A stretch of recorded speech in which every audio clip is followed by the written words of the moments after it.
माँ की सीख। रजनी का पति उच्च पदासीन था। वह शादी के 10 वर्ष बाद हृदय गति रुकने से परमात्मा को प्यारा हो गया। उच्चाधिकारी होने के नाते घर का वातावरण रहन सहन ऊंचे स्तर का था। रजनी शिक्षित तो थी, परंतु उसने कोई भी नौकरी नहीं की थी। रजनी का 8 वर्ष का एक बेटा था, राजेश। वह अपने पुत्र की सुख सुविधा के लिए तन मन धन से कुर्बान थी। उसने एक प्राइवेट कॉलेज में नौकरी कर ली थी। राजेश की खुशी ही उसकी खुशी थी। एक माँ के फर्ज ही नहीं बल्कि पिता के फर्ज भी सहर्ष सहृदयता से निभाती। राजेश उसकी जिंदगी थी। वयस्क होकर राजेश उच्च शिक्षा अर्जित करके सरकारी पद के फर्ज निभा रहा था। रजनी जी ने अपने पुत्र की शादी धूमधाम एवं अपनी हैसियत से बढ़कर की थी। राजेश की पत्नी सुंदर व सुशील थी। वह भी सरकारी पद पर कार्यरत थी। लगभग 1 वर्ष के पश्चात रजनी जी के आंगन में पोते की आमद ने खुशियों के बंधवार सजा दिए। रजनी की खुशी अंबर को छूने लगी। वह परमात्मा का शुक्र करती कि उन्हें दूसरा जन्म देखने का अवसर मिला। पोता मानव का दूसरा जन्म होता है। उन्होंने पोते का नाम रवि रखा, जो अपने नाम को सार्थक करता हुआ उनके जीवन में सवेरा ही सवेरा दस्तक दे रहा था। समय हिरनी की भांति कुलाचे भरता हुआ भागता चला जा रहा था। रजनी जी का पोता 10 वर्ष का हो गया था। वह पोते की प्रत्येक ख्वाहिश पर जान देती। जिस तरह संसार में दादी पोते का स्नेह मोह होता है, उससे भी ज्यादा घर के प्रत्येक काम में वे सहयोग देती रहती। रजनी जी सेवानिवृत्त हो गई। वे वृद्ध होने के बावजूद भी घर बाहर के अनिवार्य कार्यों के लिए हाथ बटाती न थकती। खुशी हृदय में हो तो थकावट पंख लगाकर उड़ जाती है।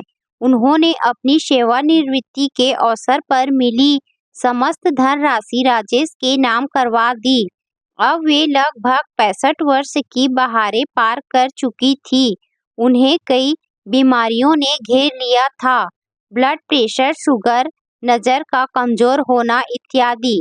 अब उन्हें चलना भी मुश्किल लगता। बेड चारपाई का आसरा ही उनकी जिंदगी बन गया। एक दिन राजेश की पत्नी ने कहा, माँ जी सारा दिन खांसी रहती हैं, कई बीमारियां हैं। रवि उनसे ही खेलता रहता है। वह रवि को बार बार चूमती रहती हैं। यह ठीक नहीं। मेरा इशारा आप समझ ही गए होंगे। हम दोनों जॉब पर चले जाते हैं। रवि स्कूल चला जाता है। थके हारे आकर माँ जी को संभालना कितना मुश्किल होता है। कम से कम मैं तो नहीं संभाल सकती। इंसान के कुछ अपने भी मनोरंजन होते हैं। आजकल नौकर रखने भी तो ठीक नहीं, तनख्वाह बहुत मांगते हैं। मैं तो कहती हूँ कि माँ जी को वृद्ध आश्रम में छोड़ आते हैं। वहाँ इनकी देखभाल भी ठीक होगी।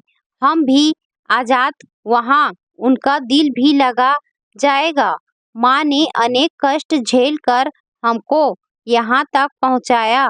अब उनको इस उम्र में वृद्ध आश्रम में छोड़ आए, कोई अच्छी बात नहीं। समाज क्या कहेगा, रिश्तेदार क्या कहेंगे। पोते के साथ माँ का बहुत मोह स्नेह है। वह तो उसकी जिंदगी है। माँ को आश्रम में भेजना ठीक नहीं, परंतु पत्नी ने इतना मजबूर कर दिया कि राजेश को उसकी बात माननी पड़ी। एक दिन शाम को माँ के पास राजेश जा बैठा और कहा, माँ एक बात करनी है। हाँ बेटा, क्या बात है? माँ, क्या बताऊं? बताना, खुलकर बात कर, डर डर के बात क्यों कर रहा? आज तक ऐसी घबराहट में मेरे साथ कभी बात नहीं की, बता क्या बात है? तब तक राजेश की पत्नी भी आ गई। हम चाहते हैं आप वृद्ध आश्रम में चले जाएं, वहाँ आपकी देखभाल अच्छी तरह से होगी, खर्च तो हम देंगे ही।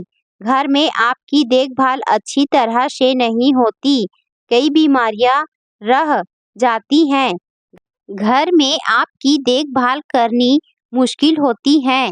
हम चाहते हैं आपको वृद्ध आश्रम की अच्छी सुविधाओं मिले, आपका वहाँ दिल भी लगा रहेगा, आपको वहाँ मिलने आते रहेंगे। माँ ने हंसते हुए कहा, अच्छा, मुझे कोई एतराज नहीं, ठीक है। माँ की डबडबाई आंखों से जैसे धुआं निकल रहा हो। उन्होंने चारों ओर देखा, पुत्र बहू पोते की ओर देखा और नजरें नीचे करते हुए खून के आंसू कलेजे में बहाती चली गई। शायद अपने पति की याद में, जैसे पति हिम्मत तथा धैर्य की शक्ति दे रहे हो। आज शनिवार है तथा सोमवार हम आपको आश्रम में छोड़ आएंगे, आपकी तैयारी भी कर देते हैं। रजनी पति को याद करके गुमसुम सी हो गई। पुत्र वधू की खुशी तथा सास के आंसू, दो विपरीत दिशाओं का वर्तमान एक इतिहास को रचने जा रहा था। रात बिस्तर पर पड़ी रजनी जी सोच रही थी कि काश आज पति जिंदा होते तो मेरी ओर कोई आंख उठा कर नहीं देख सकता था। यह घर मेरा होना था जो आज मेरा नहीं, मेरा तो कुछ भी नहीं है आज यहाँ। वह मन ही मन सोचने लगी, बेटे बहू से तो दूर हो सकती हूँ, परंतु पोते से दूर जाना तो मौत जैसा है। वे सोचने लगी, परमात्मा कौन से जन्म का बदला ले रहा है मुझसे, जीते जी सब कुछ खो रहा है। माता पिता बच्चों को संस्कार दे सकते हैं, प्यार दे सकते हैं, शिष्टाचार सिखा सकते हैं, परंतु व्यवहारिक जिंदगी तो बच्चे स्वयं ही अपने आप से, समाज से ही सीख सकते हैं। यह जरूरी नहीं कि व्यवहारिक तौर पर शिक्षित बच्चे अच्छे हो। सोमवार को वे रजनी जी को वृद्ध आश्रम में छोड़ आए। पोता गुमसुम था, जैसे उसका कीमती जान से प्यारा खिलौना गुम हो गया हो। कुछ बोल नहीं रहा था। उसने अपनी माँ से उदास होकर कहा, दादी माँ को वहाँ क्यों छोड़ आए हो? इतना कहने की देर थी कि उसकी माँ ने जोर से एक थप्पड़ उसके मुंह पर जड़ दिया। वह बिलख कर रोता हुआ चुप हो गया। दादी माँ के जाने से जैसे उसकी दुनिया लुट गई हो। रजनी अब वृद्ध आश्रम में रहने लगी। वहाँ वह सुबह शाम मंदिर में जाती, अपने पोते के दर्शन कृष्ण भगवान की मूर्ति में करने के लिए कृष्ण भगवान की मूर्ति को प्यार करती, देख देख रोती, पूजा अर्चना करती, अपनी ममता उड़ेल देती। आश्रम में रहकर उन्होंने धार्मिक प्रवचन शुरू कर दिए थे। उच्च शिक्षित होने के कारण धार्मिक ज्ञान बहुत था। सारा आश्रम उनका श्रद्धालु बन गया। कभी कभी जब बेटा बहू और पोता मिलने आते तो वे पोते की दबी हुई भावनाओं को समझती, परंतु चुप रहती, पोते से दूरी बना कर रखती थी, कहीं मोह ममता उसकी उदासी बनकर उसकी सेहत तथा पढ़ाई का नुकसान न कर दे। जब पोता चला जाता तो वे कमरे में अकेली बैठकर रोती रहती। इस तरह वृद्ध आश्रम में कुछ वर्ष ही गुजरे थे कि रजनी जी एक बार सख्त बीमार हो गई। उन्होंने वृद्ध आश्रम की प्रभारी महिला को विनय करते हुए कहा, मैं अपने बेटे से मिलना चाहती हूँ। बेटे को फोन पर संदेश दे दिया गया। राजेश, आपकी माताजी सख्त बीमार हैं, आपको मिलना चाहती हैं। राजेश ने कहा, आज बुधवार है, मैं छुट्टी वाले दिन रविवार मिलने आऊँगा। रविवार राजेश अकेला ही माँ को मिलने के लिए आया। माँ को देखते हुए कहा, माँ, आपने मुझे याद किया, सेहत तो ठीक है ना? हाँ बेटा, ठीक ही हूँ। मैं तुझे कुछ कहना चाहती हूँ। हाँ माँ, बताएं। बेटा, यहाँ गर्मी बहुत है। यहाँ मेरे कमरे में एक एसी लगवा दो। पंखे की हवा बहुत गर्म होती है। यहाँ रोटी ठंडी मिलती है। एक ओवन लगवा दे। भोजन ठंडा होने की वजह से कई बार भूखा ही सोना पड़ता है। गर्म पानी पीने को मिलता है। एक छोटी सी फ्रिज ला दे। यहाँ बेड पुराने हैं, नींद नहीं आती। ये सब चीजें ला दे।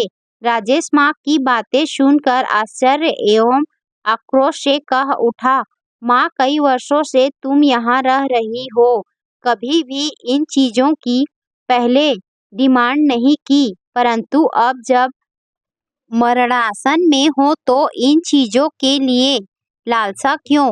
क्या ऐसा व्यवहार निरर्थक नहीं है? माँ ने स्नेह से कहा, नहीं, यह बात नहीं है। यहाँ बहुत सी तकलीफें हैं। मुझे तेरा ख्याल है बेटा, क्योंकि तेरे बच्चों ने भी कल को तुझे यहाँ छोड़ने आना है। तुझे कोई तकलीफ ना हो मेरे लाडले, इसीलिए